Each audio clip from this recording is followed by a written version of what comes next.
원내대표 서왕진입니다.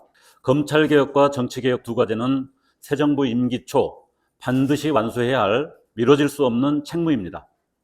지난 18일 이재명 대통령은 검찰개혁을 두고 국무회의에서 공론화 과정을 거치되 졸속은 안 된다고 강조했습니다.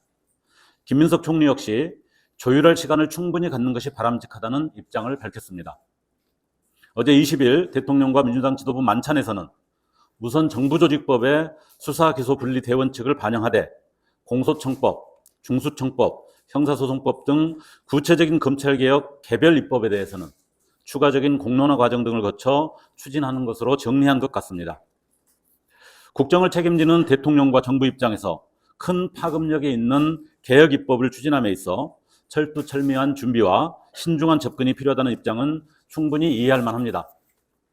검찰개혁이라는 시대적 과제를 굳건히 추진하되 그것이 국민의 기본권을 침해하거나 민생의 불편을 초래하는 졸속이 되어서는 안 되기 때문입니다.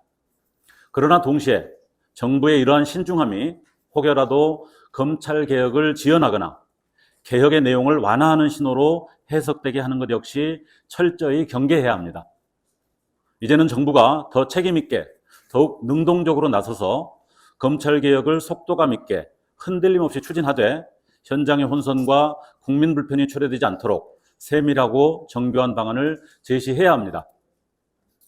정치개혁 과제도 반드시 집권 1년 차인 이번 정기국회에서 매듭지어 결실을 맺어야 합니다.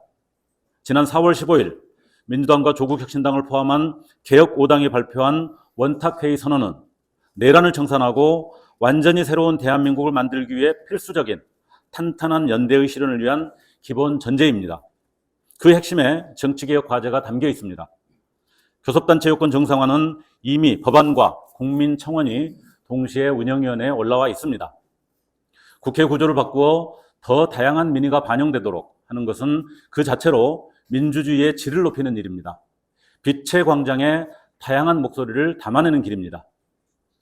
기초의원 선거구도 지역에 밀착된 민의를 받들 수 있도록 기존 2, 4인 선거구를 3, 5인 중대선거구로 개편하고 결선 투표제 도입 역시 내년 지방선거에서부터 본격 적용될 수 있도록 속도를 내야 합니다. 작은 정치적 계산으로 머뭇거릴 때가 아닙니다. 정치개혁 논의를 개별 정파의 이해 각축 정도로 인식하는 것은 단견입니다.